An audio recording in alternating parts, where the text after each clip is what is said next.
Live from Television City in Hollywood, brought to you by Chrysler Corporation, maker of these 5 great cars. Plymouth, Dodge, DeSoto, Chrysler, and the exclusive Imperial. Only Chrysler Corporation brings you the Forward Look. And now, Chrysler Corporation presents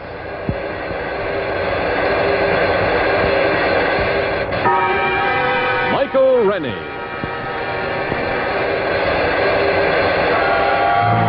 Cedric Hardwick.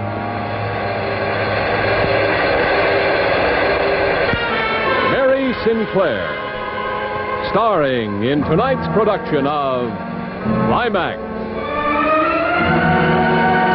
Now, ladies and gentlemen, your host for Chrysler Corporation, Bill Lundigan. Good evening. Tonight on Climax, Dr. Jekyll and Mr. Hyde by Robert Louis Stevenson. Starring in this classic story of the conflict between good and evil are Michael Rennie, Cedric Hardwick, and Mary Sinclair. Mr. Rennie's appearance tonight was made possible through cooperation of 20th Century Fox Studios, and his next starring role will be in the CinemaScope color production 7 Cities of Gold.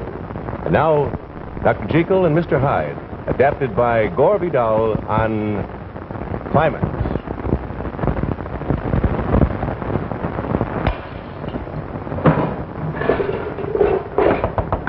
Dr. Jekyll! Dr. Jekyll, are you all right? Go away! Please, sir, let me in. Go away!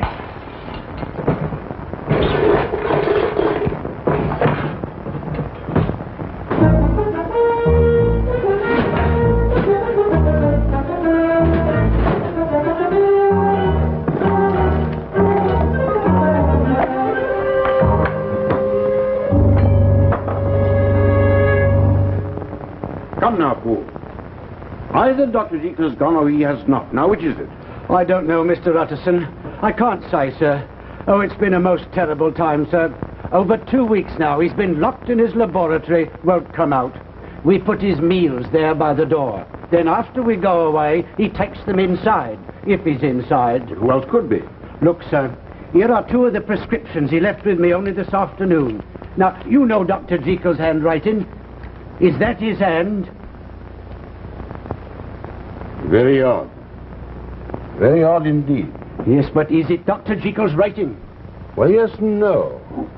I should say that under great stress he might write like this. Oh, begging your pardon, sir, I think it's the other. The other? What other? Oh, you know, sir, you will remember him. His friend, Hyde, his name was. But Hyde disappeared a year ago. He wouldn't dare to return with the police after him. I believe he's back, sir, and I believe he's done something to Dr. Jekyll.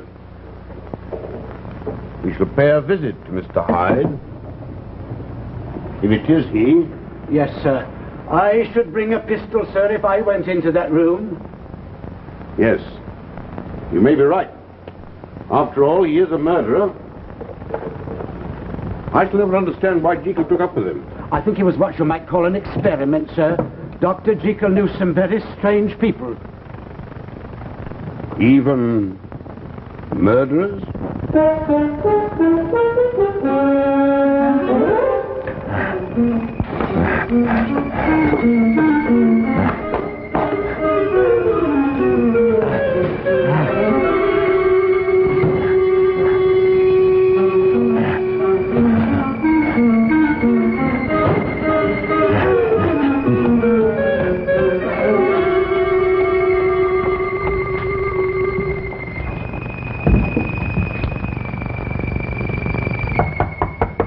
I say there, Jekyll, are you inside?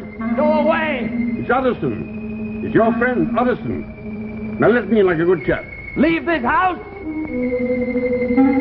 That's not Dr. Jekyll's voice. I was right, sir. There's someone else in there. You think it's Hyde? Sounds like him.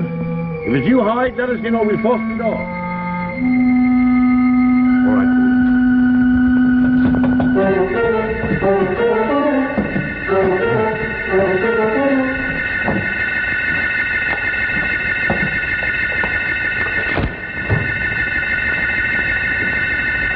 All right now.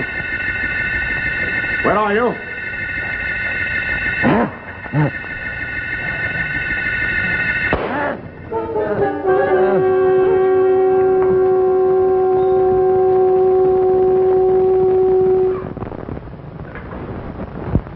dead, sir.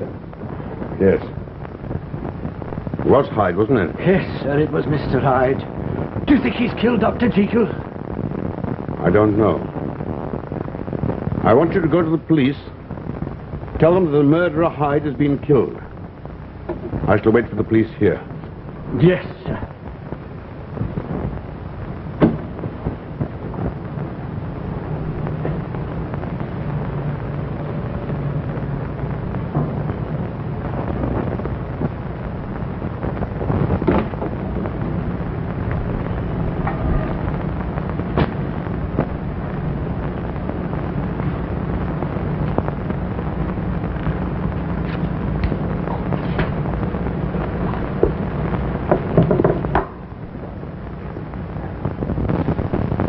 George Utterson, Esquire.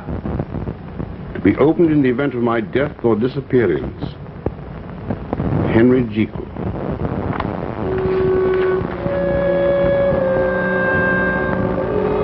When you read this, dear friend, I shall be dead. And only this journal will remain to clarify a mystery, to exert a warning. You will recall perhaps a conversation we had 2 years ago when you came to see me. And you found Dr. Lanyon and me arguing. My dear Jekyll, you astonish me.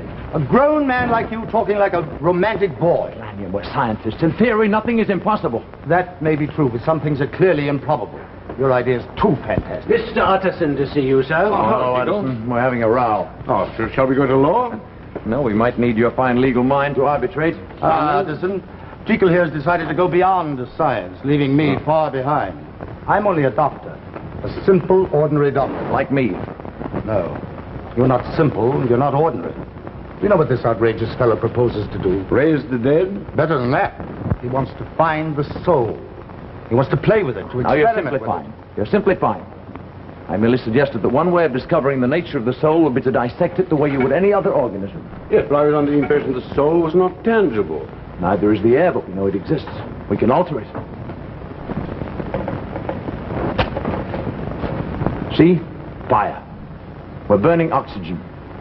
This match is creating carbon dioxide. We've altered a substance no one can see. Well, why not the soul? Why not indeed? But where do you find it? In the mind, I should think. Those parts of the mind which regulate behavior. If I were to take up this poker, my dear Lanyon, and kill you, Well, I wouldn't put it past you. You're mad as a hatter. I should suffer terrible pangs of conscience afterwards. That would be my soul punishing me. Well, it is a small matter of the law, you know. All right. But suppose the mind could be so changed that I could strike Lanyon to the ground and feel nothing. Only pleasure in a violent act. And there is something, you know, in all of us, a caged beast which delights in horror and destruction. Well, the whole idea is far too fanciful. And slightly unwholesome. Addison, I believe I'm on the track of something quite fantastic. The soul? The soul. Good and evil. I believe it's possible artificially to produce either a monster or an angel in the same man. Rubbish.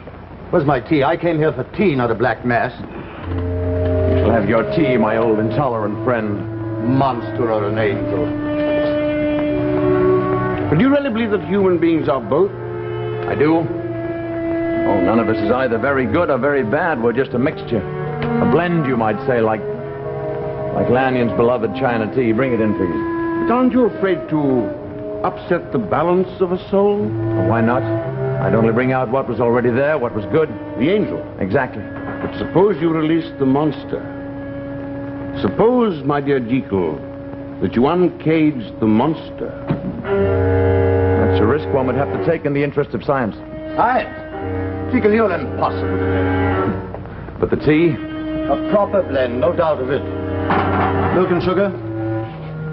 Oh, I saw a client of yours today. I was aware I had spoken too soon of my great interest. But I was curious to see how Lanyon and how you, Utterson, would respond to the idea of my experiments. I determined to say nothing more of my work until I was further along. As you remember, that winter we did not meet often. I was daily, nightly engaged in my work, Here's the package. my deliberate and hazardous journey into the soul itself. This time. Thank you, Paul. Yes, sir. Sir. Yes, Paul. Sir, don't you think... Well, I mean, it's not my place, but... I work too hard. I need a rest. Exactly, sir. You know, it's not natural, all these hours you spend here. Only today, Dr. Lanyon called, and much put out he was, too, when you wouldn't receive him. Well, Paul, I'll make you a promise.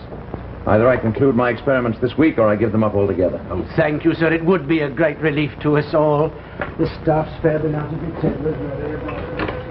I had no idea when I made Poole my promise that success was at hand.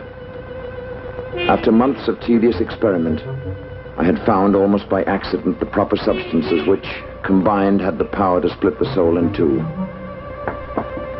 The basic preparation involved a solution in which certain salts were combined and balanced. On this occasion, I added to them one of the new powders brought to me by Poole.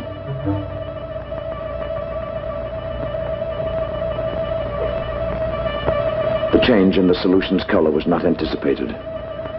For a moment, I hesitated. I had been my own guinea pig from the beginning. I had tried on myself all the formulae which had failed. Now, if I was to succeed, did I dare take the consequences of my extraordinary act? I paused, uncertain, for a single heartbeat.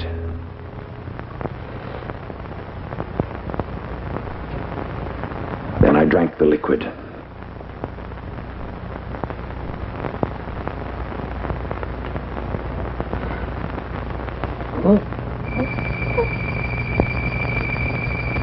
For a moment, I thought I was dying, sinking into oblivion.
It was then I saw with horror what I had become.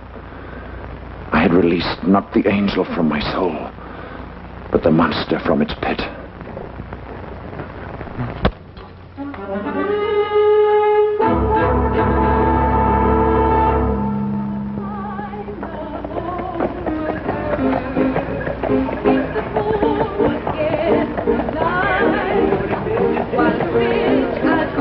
The monster, however, had a taste for pleasure, and I indulged him. I could, whenever I chose, become this creature whom I called Mr. Hyde.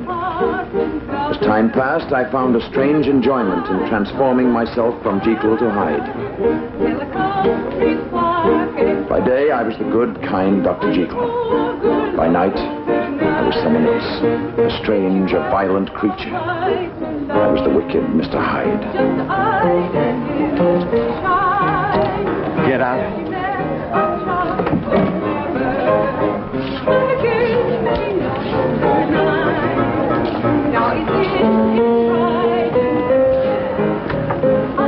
Usual, Mr. Hyde. Usual. 2 glasses. Yes, sir.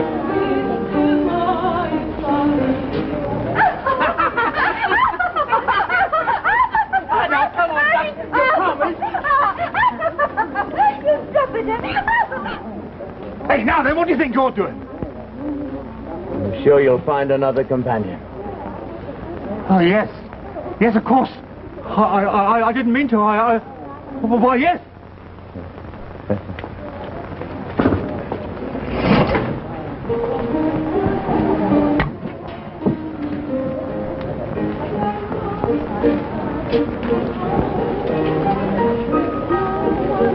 Why don't you sit down, my girl?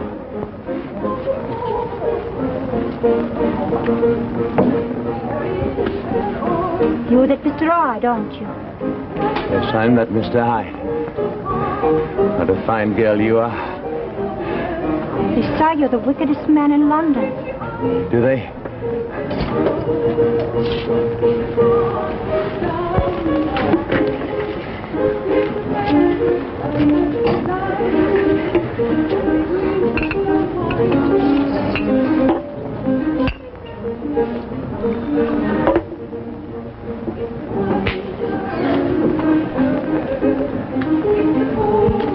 How wicked do you think I am? Oh, I don't know. But you're awful cheeky pulling me over here like this. Away from a gentleman friend. But you're glad you're here, aren't you, my girl? Ask me no questions, I'll tell you no lies. Why don't you come a little closer? I'm not sure I want to. Come here. Here now, none of that. I'm not what you think, and it's a public place.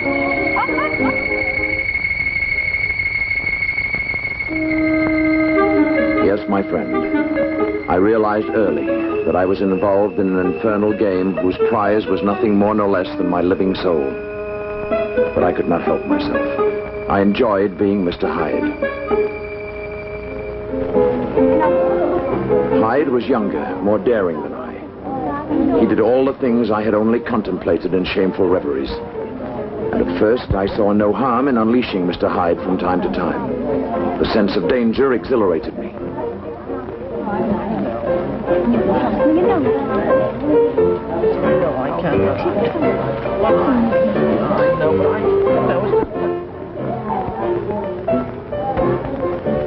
So it's Mr. Hyde. Come back to us.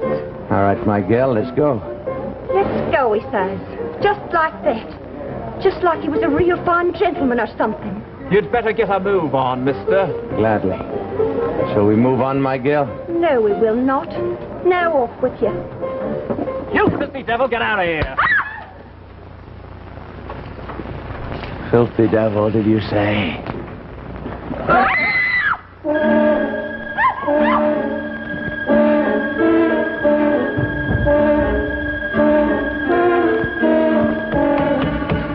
All right, what's going on here?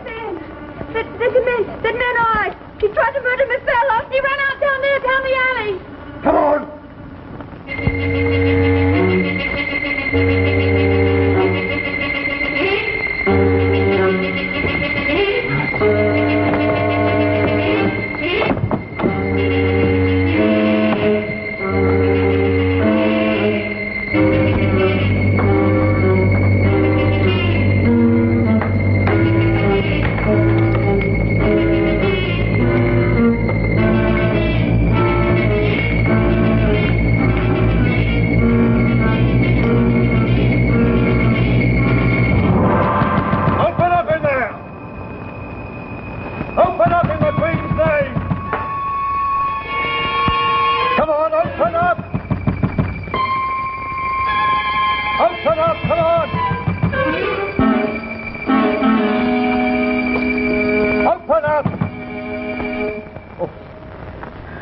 Good evening, officer. Oh, it's you, Dr. Jekyll. There's something I can do for you, officer. Well, sir, we followed a man called As a Hyde. doctor, Then we lost him. I realized at that moment that Mr. Hyde had become a disease which I could no longer control. Mr. Hyde was now capable of murder.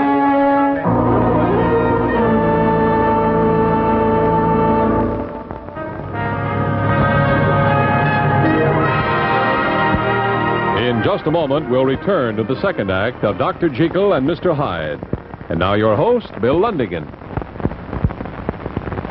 Each week, Art Gilmore announces at the start of Climax, live from Television City in Hollywood.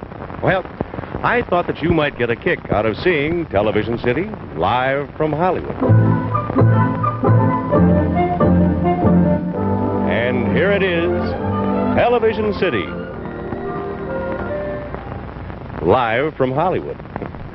And incidentally, when you think of Hollywood, you think of pictures. Here are some taken of me driving into the studio the other day for a rehearsal. And what a view you get through that wraparound windshield. And sure enough, right on time and driving a DeSoto hardtop with that color sweep styling, a pretty lady in a pretty car, Mary Costa. Here comes another member of the team, our commercial producer on the show, and his name is Bud Cole, and as you can plainly see, he owns a Dodge Royal Lancer, and he loves it. Now, here's the man I was talking about who says, live from Television City in Hollywood, Art Gilmore, a Chrysler man from way back, and this year driving a New Yorker. And off we go to the studio. Nice-looking cars, aren't they?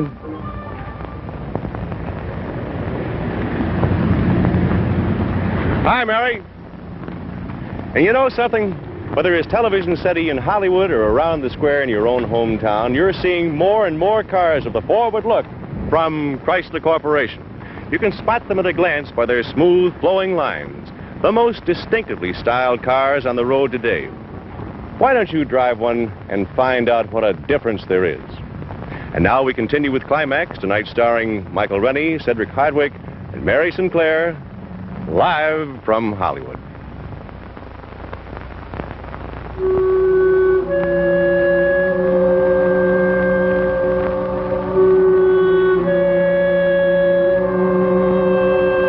I vowed that never again would I take that potion which every fiber of my body now craved.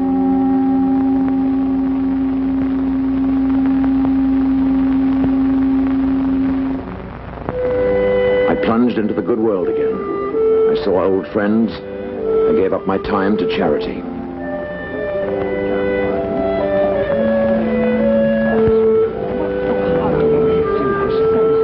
But I realized that should I ever again become Hyde, I might not be able to return in safety to my own house, especially since the suspicions of the police were already aroused.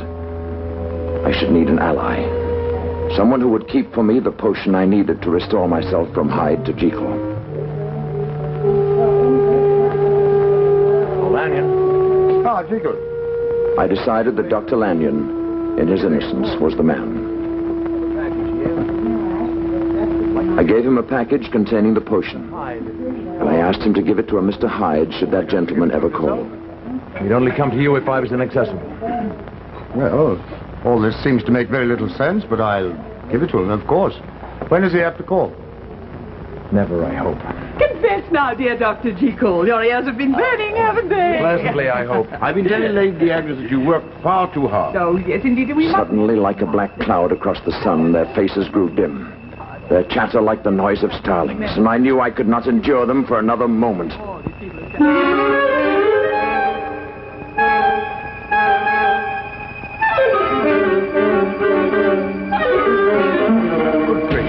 What an extraordinary thing to do. You see? Overwork. I'm sure of it. He looks frightful.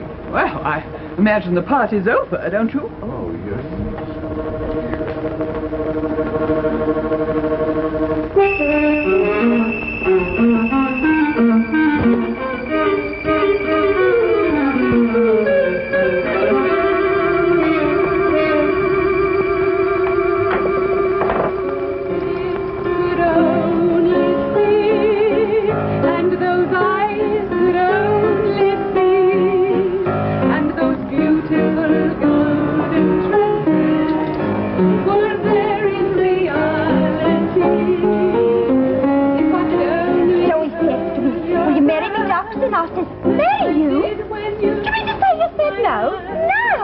Are you out of your silly mind? I thought at first he was fooling me, till he takes me straight to meet his old mum. Then, of course, I says yes, just like that. Oh, you are a lucky one. I should think so. And he's a good, reliable sort. He works regular, which is important, I say. You're right. They don't grow his kind on no tree. Don't think I don't know it. Hello, Harry. Is he coming in tonight? Steady looking and he don't approve. But ain't it something? Me being married to a fine chap in Tunbridge? Well, I suppose you're going to live there. those are our plans for the present. Oh, and aren't we grand? When's the nuptials going to be? Next month. And we'll go to Brighton on our honeymoon. 3 days. It'll be 3 old days by the sea. Oh, some girls have all the luck. Oh, look over there by the door. Ain't that Mr. Hyde? Him all right, the beast. Imagine his daring show his ugly face around here after what happened between him and us.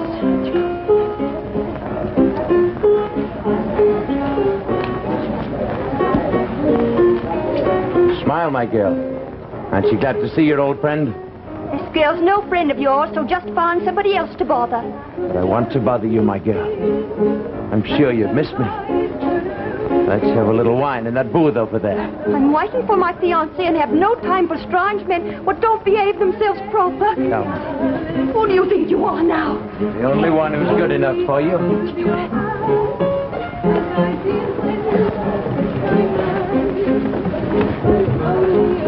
Some poor fool's making an honest woman of you. Don't talk to me like that. You like being talked to that way. Your man doesn't know how to talk to you. I do, but your man doesn't. No. Please, Mr. Hyde. Please. I can't stay here with you. You stay here with your friend, your only friend. Please, Mr. Hyde. I've got to go. You don't like me?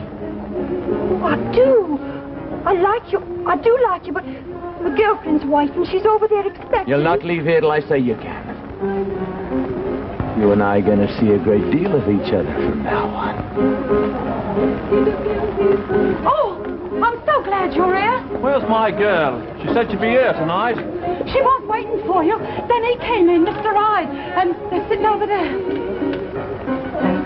Oh. So he came back, did he? But he's going to get taught a lesson. Do be careful. Quickly. Here I am over here talking to Mr. Hyde. Oh, Mr. Hyde, I really must Sit down, my girl. She's going, Hyde. Go away.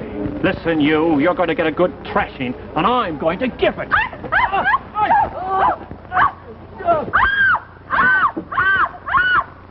Weep at his funeral, my girl.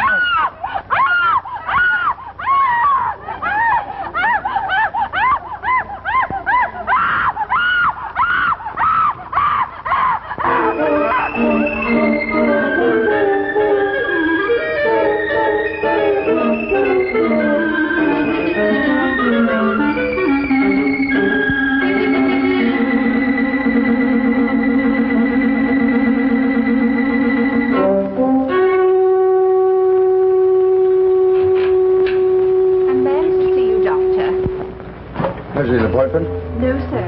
He seems very agitated. Show him in. Will you go in, please?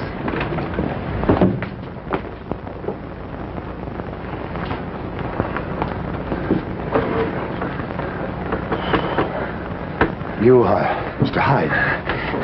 Give me the package. I shall do no such thing. You, sir, are a murderer. It is my duty to report you to the police. Get that package. You can't intimidate me. You promised, Jekyll. Now get me that package, then call the police if you like. I will not be an accomplice to murder. How do you know it was murder? Newspapers. In the name of your friendship with Jekyll, give me that package. Go to him yourself. I can't. No, of course you can't. He won't traffic with a killer, and neither will I. In the name of everything you love, give me that package. I will not help you. Out! Get it!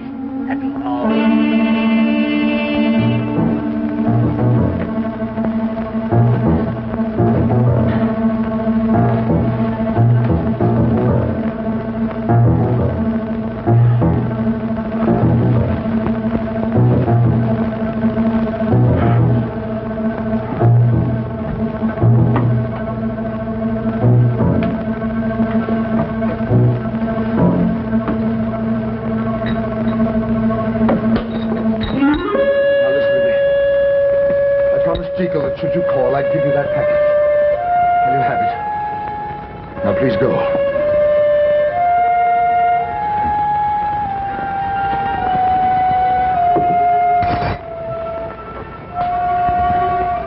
Now, Lanny, you who have always had such narrow views, you who have always derided my theories, behold.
Jekyll. Help me, Lanny. Is this witchcraft? No, Lanny. Science. The blackest magic of all. I've gone mad. This is a dream, a nightmare. No, it's true. I am Dr. Jekyll. And I am Mr. Hyde. I can't believe it. You've seen it. What have you done, man? Fallen into the pit. You are a murderer. Yes, Mr. Hyde killed a man last night, and I am a murderer. Who are you? How can you be two men? Remember when it started, Lenny? Remember what I told you? That each man is both a monster and an angel. Through science, he could be either. I succeeded, Lenny. I uncaged a beast, a horror. Surely once you did this thing, it was enough. Thought so, but I couldn't stop it. Tried, but I couldn't. Lanyon, there's something in me which craves to be Hyde, and I can't stop it.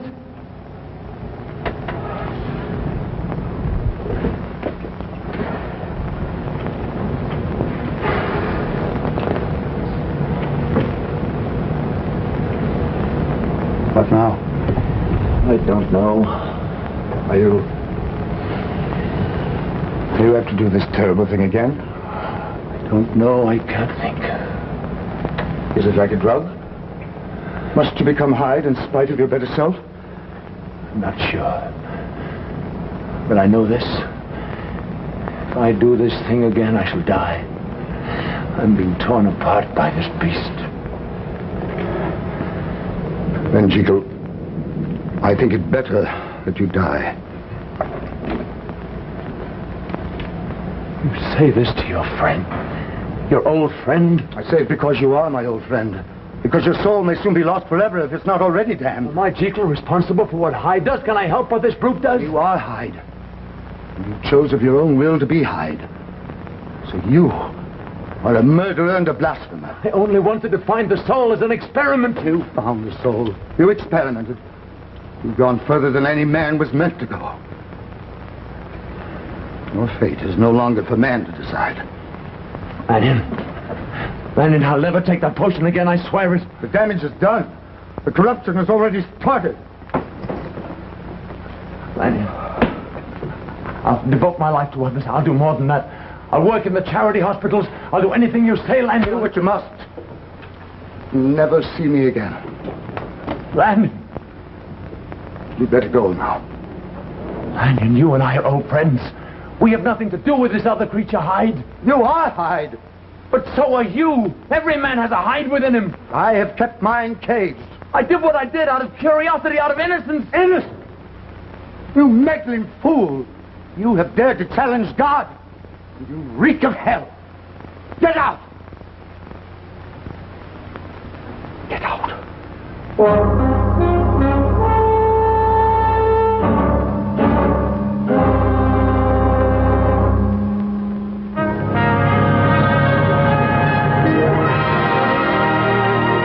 In just a moment, we will return to the third act of Dr. Jekyll and Mr. Hyde. And now, once again, your host, Bill Lundigan.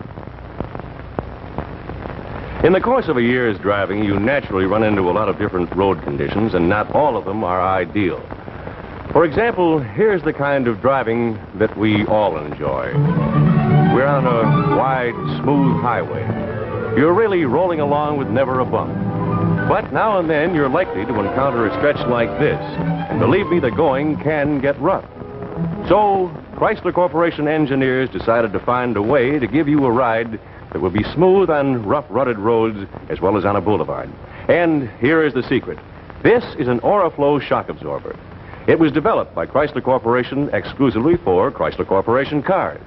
And it may look just like an ordinary shock absorber, but it definitely is not. For this unique Oriflow shock absorber is built to absorb more pounding and bouncing on a rough road like this than any other passenger car shock absorber in the industry. The Oriflow shock absorber literally soaks up the bumps, keeping your car level on its course and the ride soft, smooth, and beautifully controlled. We call it the Boulevard Ride. And believe me, that's the right name for it. You get a ride that's as soft and smooth as a feather bed. And here's a tiny tot enjoying to the full the ride of her mother's new Chrysler Corporation car. And there you have it. The smoothest, easiest riding cars on the road today, thanks to the only shock absorbers in the industry that give you a real boulevard ride. And right now is a wonderful time to buy a Chrysler Corporation car. You'll find your dealer is eager to arrange the best possible trade-in and best possible payments. So why not see him tomorrow? And now, we return to Climax.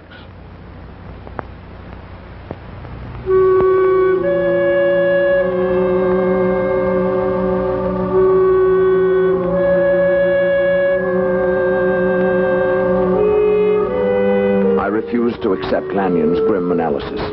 I refused to be defeated. With all the strength and will left in me, I did my best to atone for my unholy deeds. I will see if Dr. Jekyll is in. But like any criminal, there were loose ends to be attended to. Only on one I was forced to deal with the police. In Dr. Jekyll's laboratory several months ago. He and Dr. Jekyll were quite friendly, weren't they? It would be presumptuous of me to say. I shall get the doctor.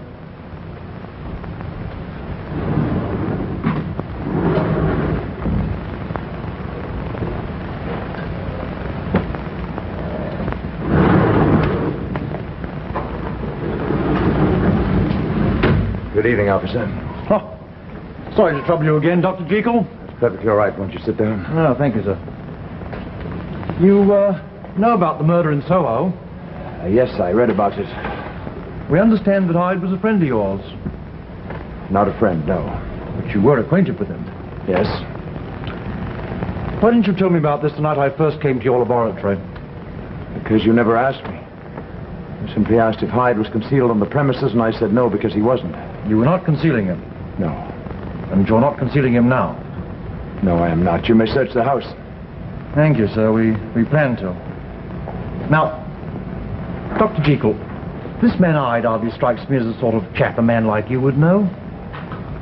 Really? Can you tell me what you know of him? Not much, officer. You see, I do a certain amount of research into the criminal mind. I used Hyde as an experiment, as an example. Any idea where he's gone? No, but I don't think he's apt to return to London. Then he has left the city? I should think so. You know, Dr. Jekyll, you could be in very serious trouble if you were to try to protect or conceal him now. Yes, I know that. Can I speak to you frankly, sir? Yes. Well, this man Hyde, he doesn't have anything on you, does he? I mean, he's not an extortionist or a blackmailer. Good heavens, no, officer. No, I detest the fellow quite as much as you do, and I'm free to denounce him if you should capture him. Good. I'm glad we can count on you. Now, have you any idea where he might have gone? Well, as I told you... The police were less problem than I'd anticipated. They believed that in some way I'd been victimized by the odious Hyde. And after a thorough search of my house, they left me alone. As time passed, they gave up their quest for Hyde, assuming he had left the country.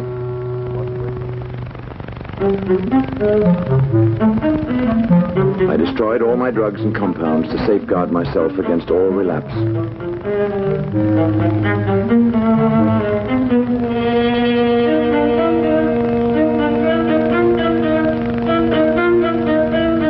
Now I would turn to charity, to good works, as I had promised Lanyon. I grew more and more secure. I had caged Hyde once and for all, and I was myself again.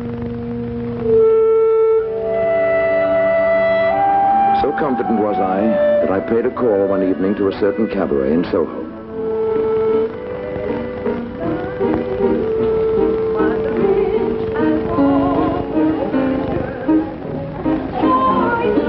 But I can't see you anymore.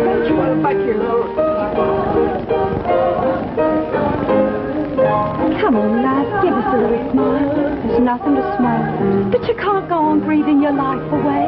What's done's done. I wish I was dead too. Come now. You're still young and attractive, and you've got ever so many admirers. I only wanted him. Come on now, perk up. Perk up. Oh, here comes a top.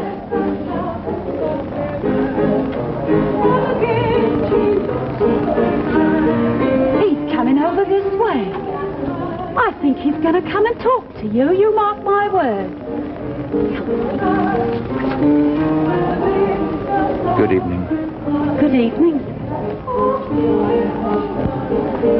Excuse me, I'll just go and join my friend. May I sit down? Suit yourself. You're not waiting for anyone? No, I'm not waiting.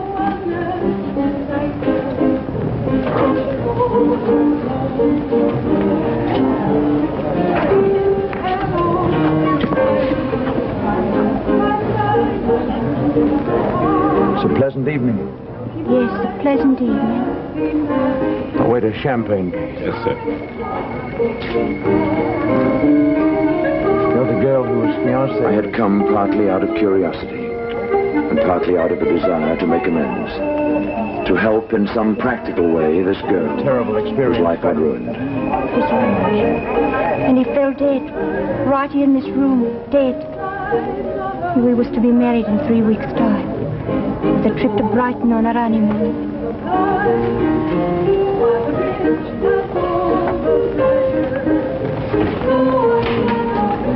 I'm sorry. Sorry. How can the likes of you know what it is to have your life end? But your life's not over. Not over, is it? How many chances do you think a girl down here has of a decent marriage? I'm sure you'll have many more. I should have known when I first saw him. What he'd do. What he was. Your fiancé? No, the other. Mr. Hyde.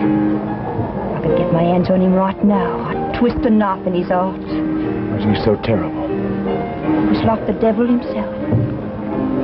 So very bad. He was worse than bad. He was so hateful, he attracted you. I'm sure he's miles away by now. I pray they catch him and hang him by his neck. Have you any idea where he's gone? Who knows? I suppose you read all about it in the papers. There it all was. My name and everything, just like the Queen's name. There I was. Here. You can see some of the things they say about the horrible crime in Soho.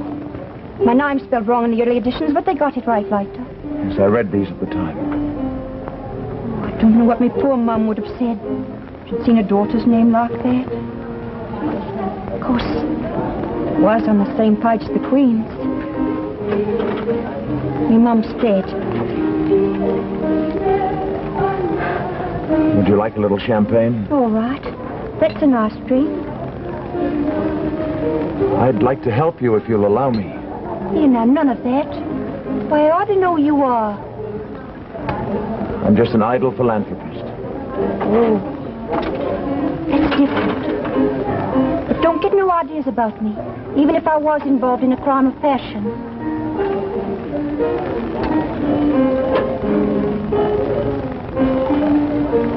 I say, it's awful odd, a gentleman like you down here. Oh, well, you see, I'm a doctor. I do charity work in these parts. That explains it. I bet you're a good doctor. You really must be the kind. As we talked, I found her oddly attractive. I'm sure you are. And I resolved to help her in any way I could.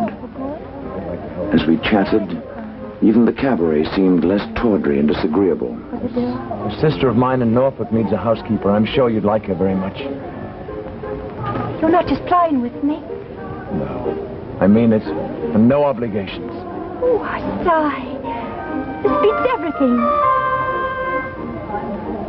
Are you feeling all right? Yes, just a headache. As for the heat in here, it's very close. Would you like to take a turn outside? No, thank you. I had a strange sense of unreality while we talked. I would appreciate that. As though I was seeing the world through a heavy, muffling veil. Say, you do look rum. Yes, I'm not feeling very hearty. Shall I get you a cab?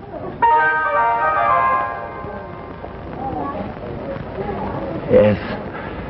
And we'll take a drive, my girl. What did you say? You heard. You sounded just like him for a moment. You frightened my girl.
Thunderbolt had struck. I had become Hyde without wanting to, without having first taken the potion. With every ounce of will left to me, I forced the evil Hyde to return to the laboratory. And desperately I searched for the chemicals necessary to transform me back into myself. But there was none left. All had been destroyed.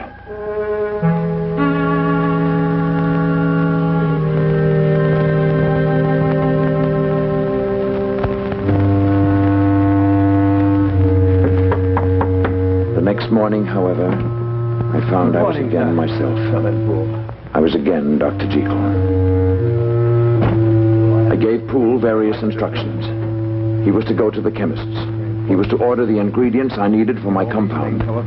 I spoke urgently, for I had no idea when I might again become that monster whose evil power over me was nearly complete. I don't want to see anyone, Poole. I'll be working in my laboratory for the next while.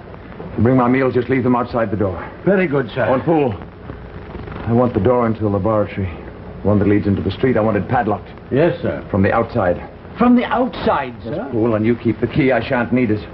Yes, sir.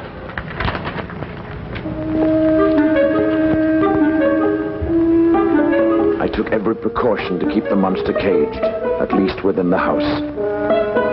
So far, I have. Though the nightmare is now becoming more than I can endure. I no longer know which I am, Jekyll or Hyde.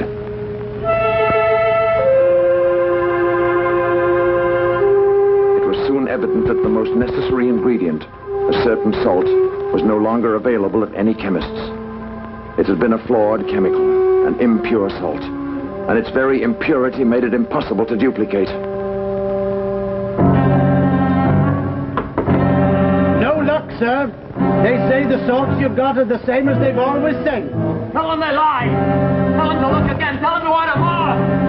Yes, sir, I will.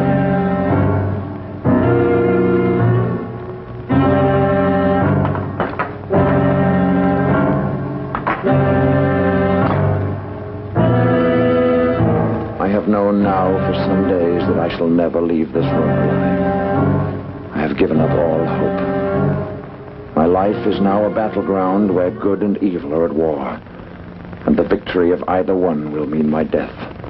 So great has been my sin.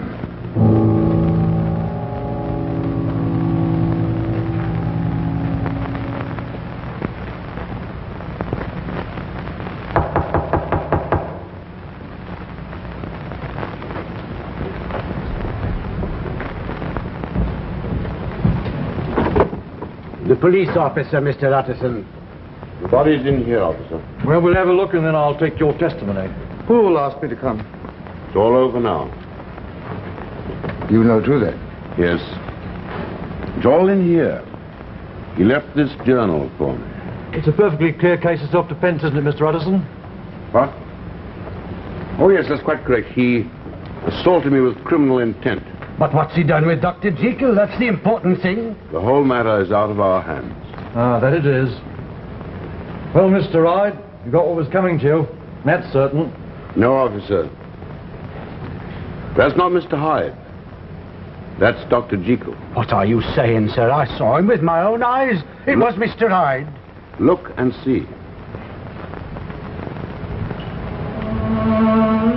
What? It is Dr. Jekyll.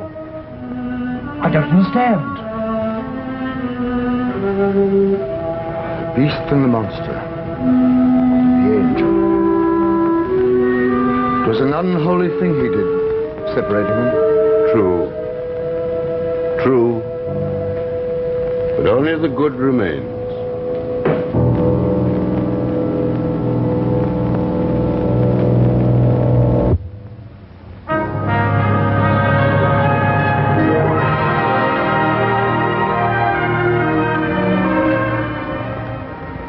We've arranged a rather unique fashion show for you this evening. Now, maybe the fashion shows you're used to seeing feature what the best-dressed man or woman is wearing today. But this fashion show we call What the Best-Dressed Car is Wearing, and here's Mary Costa to tell you all about it. Thank you, Bill. Here you see a full array of custom accessories from the Mopar division of Chrysler Corporation. That's Mo for motor, Par for parts. These accessories are the smartest, most durable, and most fashion-right that you can get for your car. And you can get them in a minute in your own neighborhood. But now, let's go to the home plant of Mopar at Center Line, Michigan. This is Mopar, the most efficient parts plant in the industry, where 2,000 employees work to handle each order the day it arrives, whether by teletype, by wire, or by mail. Here is where emergency orders are received, every dealer knowing he can phone direct. All orders are checked against microfilm records that show the original specifications of every Chrysler Corporation car or truck. The order is then broken down electronically into year, make, model of car, and part or accessory needed. After this, the order is taken to the pneumatic tube system to be instantly whisked to a clearing center in the plant called Grand Central. Every order must arrive here and then be routed by skilled operators to exactly the right point in this vast warehouse that covers almost 1 million square feet. An important division of Chrysler Corporation, Mopar serves your car needs from coast to coast. To handle your demand nationwide, over 100 truck and freight car loads of parts and accessories leave Mopar daily. And of course, the best part is you can get these custom fashion-wise accessories and factory-approved parts at your dealers, at service stations, and at thousands of general garages all over the country. And in every case, Mary, you can be sure that every Mopar part or accessory is designed and built to the same rigid specifications and the same high standards of quality as the cars themselves. Remember, Mopar division of Chrysler Corporation, a forward look in service. Thank you very much, Mary Costa. Right, Bill? Ladies and gentlemen, next week on Climax, One Night Stand, starring Bob Crosby and the Bobcats, John Forsythe, Bob Sweeney, Cloris Leachman, and Donald Buca. Hey, what's going on here? Well, that's a Gin Mill Blues. Bring back any memories? Hi, Wildy. It is my old Marine Corps friend, Bob Crosby. Semper Fi, Bill. Semper Fi to you, too. And incidentally, speaking of the Marine Corps, don't I remember that one time back during our Marine Corps years, we were in the Russell Islands on Benico, wasn't it? That's right out of Bububu. And I asked you if you were ever going to get back together with the original Bobcats. Pretty tricky, Willie, to tell the folks out there that we are next Thursday on this same show, the Bobcats 15 Strong. And, Bill, I'm very, very complimented to have, playing the part of Joe Sullivan, our piano player, the wonderful, wonderful actor, John Forsythe. John? Hi, John. Bill Come on in, join us. Hi, Bill. Thank you for those kind words, Brother Robert. Met him. You know, I was just telling Bob this afternoon, what a real treat this is for me to play this show. Because first of all, Bill, I've always been crazy about jazz. And secondly, because I think this is a true and completely different kind of a story about the men who make music. Well, it sounds to me as though we're really going to have an excellent show next week. Well, I certainly hope so, and I hope the folks out there are going to like it. We're going to play Little Rock Getaway, Gin Mill Blues. Say, Rob. Yes, sir. Let me ask you something, will you? Who do you think we ought to get to play the part of Bob Crosby? Well, I wonder. It'd be awfully nice if Brother Bing did. Bing Crosby?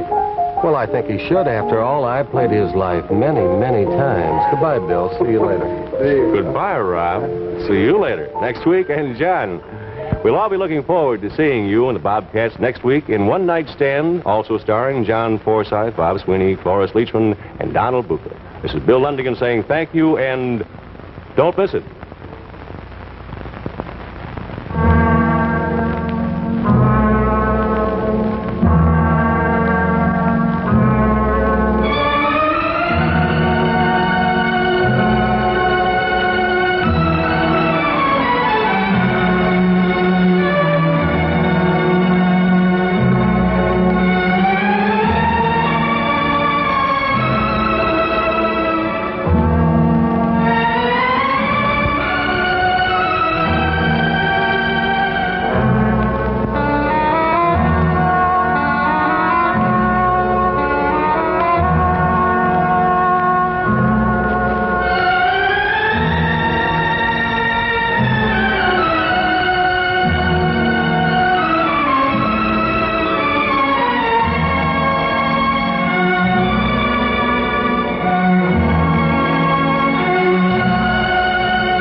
Climax has been brought to you by Chrysler Corporation, maker of these 5 great cars.